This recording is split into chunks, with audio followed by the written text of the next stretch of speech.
Russia is showing its weakness. It's showing the world that Russia is not invincible, as they were saying, because right now is a time to show strength, to show an ability of fighting back.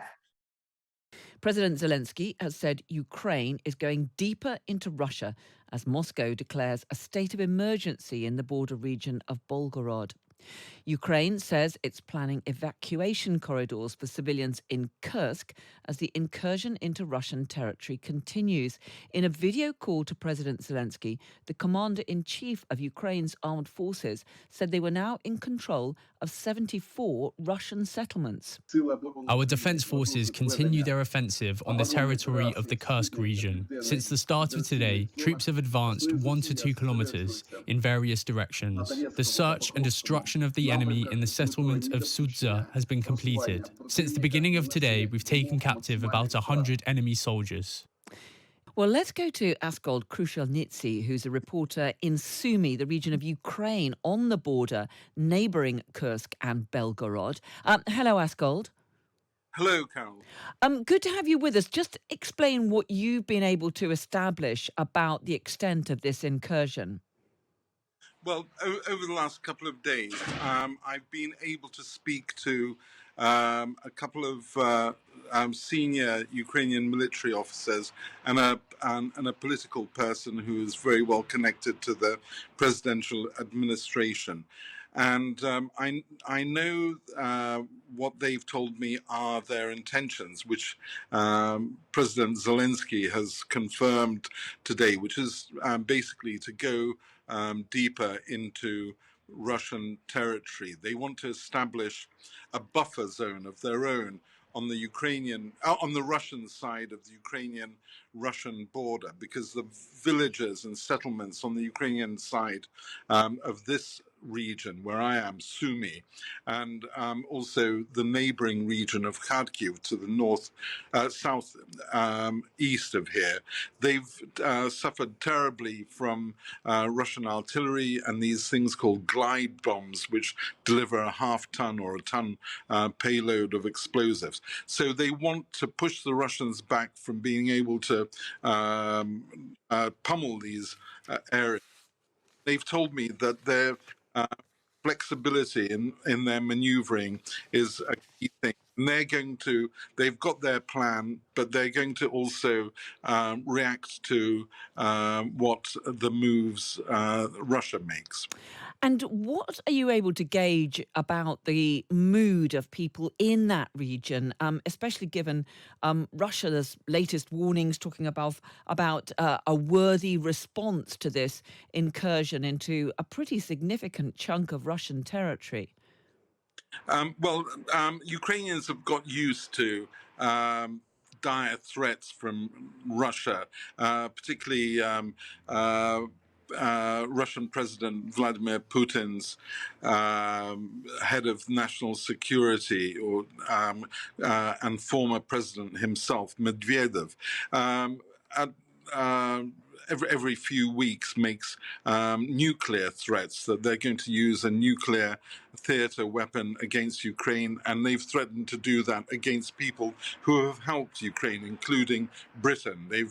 He's threatened to reduce Britain to nuclear ashes. So the Ukrainians, they of course fear and expect the Russians to do something ghastly in response, but they're not cowed by these threats. And in fact, lots of people have been saying we should have done this before to give them a bit of a taste of their own medicine. We are hearing just now from one of the Ukrainian commanders saying that they've taken at least 100 prisoners of war. It doesn't seem as though the Ukrainian troops met much significant opposition from Russian troops or indeed civilians on the ground. I've been told that it's considerably more than 100. And indeed, you're right that they found that the initial resistance was weak. It was mainly conscripts that had recently been put into the army, not much training, and they said lots of them didn't put up much of a fight and wanted to surrender. As time goes on, they expect the Russians to deploy more seasoned troops to that area. And indeed, the Ukrainian General Staff today said that they've seen some Russian units being deployed from areas south of here, in the south of Ukraine. Askold Krushelnitsi, really good to get your account from just across the border. Thanks so much for joining us. Thank you. Well, I've also been speaking to the Ukrainian MP, Kira Rudik, and I began by asking her just how significant she believes this incursion into Russian territory is. There are three main angles that we should be looking at the current operation and the situation at the battlefield. The first one is that Ukrainian forces were able to surprise everyone, starting from Russians and their commandment, and also the whole world. Now we are showing that the war is not stalled, and we are able to show the progress to move forward. It had significant impact on the morale, not only of Ukrainian forces, but all Ukrainian people. We know that we did not lose the goal that we are fighting for, is the freedom of our country and making sure that Russia is unable to attack us again. The second significance is the reaction of Russia and the reaction of Russian people. You know, recently there were many talks by so-called Russian opposition that it is only Putin's war and that the rest of the Russian populations are not supporting it, and that they should not be responsible for the crimes that Russian army is committing. So we were able to show that, first of all, Russian people were not standing against Ukrainian forces. They were not defending their country, and they honestly did not even care about what's going on, and they demanded from Putin to stop the war. And it is showing again that there was an internal consensus in Russia on what is happening, and that there is a responsibility that every Russian citizen is holding right now. And there's so much to pick up on there, Kira. Let me just ask you about the reaction from Russia, because, as you say, Ukrainian forces do seem to have been able to take significant amounts of territory without too much opposition. But President Putin and those around him are threatening significant reprisals. Are you not concerned about that? Well, we have heard those threats since the day one when they promised to take Kyiv in 3 days. And honestly, the truth is that they did commit all kinds of the war crimes here. They are attacking us almost every single night. They are attacking children's hospitals, and there are evidences of different kinds of the war crimes at the temporary occupied territories. You have seen what they are doing to our prisoners of war. And so right now, when Russia makes any other threats, we are just asking, like what else are you threatening us with? You are not able to go ahead and achieve the goals that they had, or this operation, we changed from taking Kyiv and taking Ukraine to just getting a hold of 2 additional regions of Ukraine. They were not able to do that. So right now, and this is the third point that I was making, Russia is showing its weakness. It's showing the world that Russia is not invincible, as they were saying, because right now is a time to show strength, to show an ability of fighting back. But what they're capable of is using their people as a battlefield meat.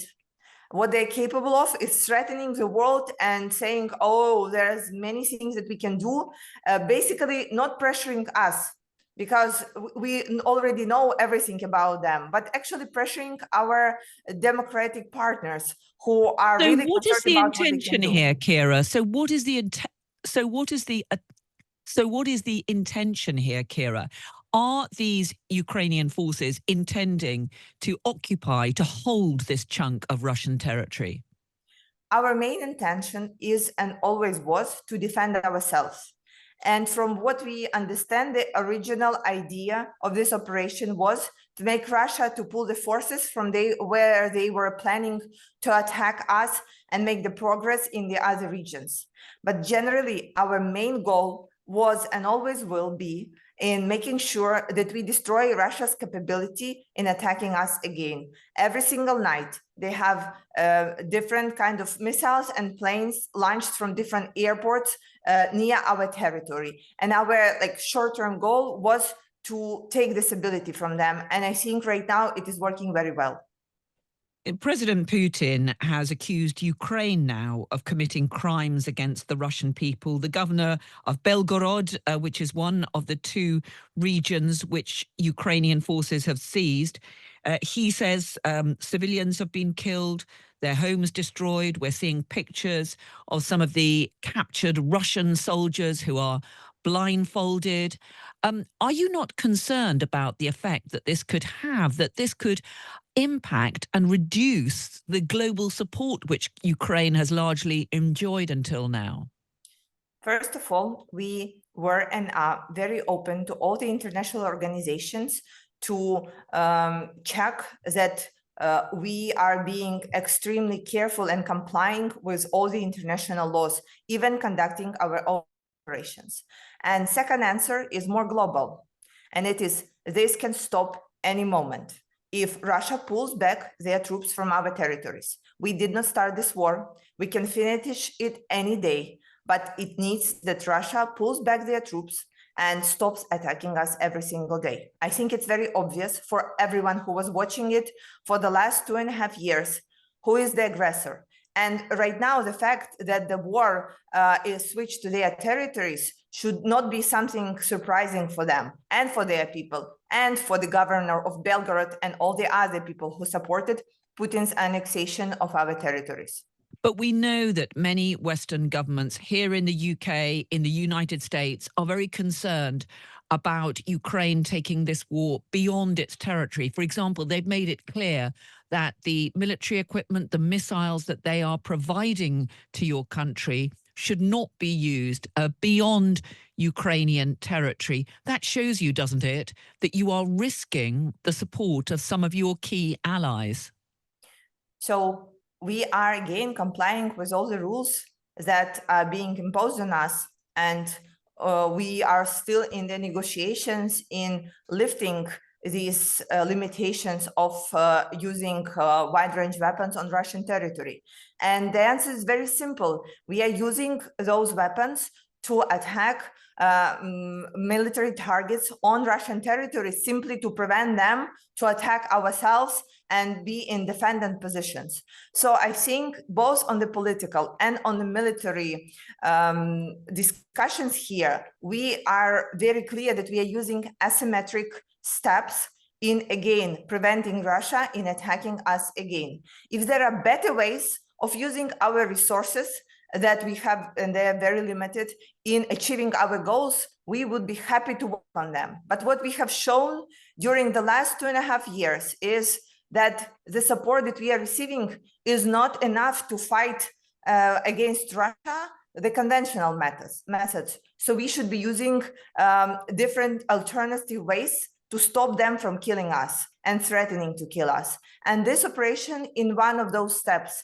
And again, the official statements from the UK government, from the EU governments, and from the United States was that we have a right to defend ourselves every way that we see possible. And this is one of those ways.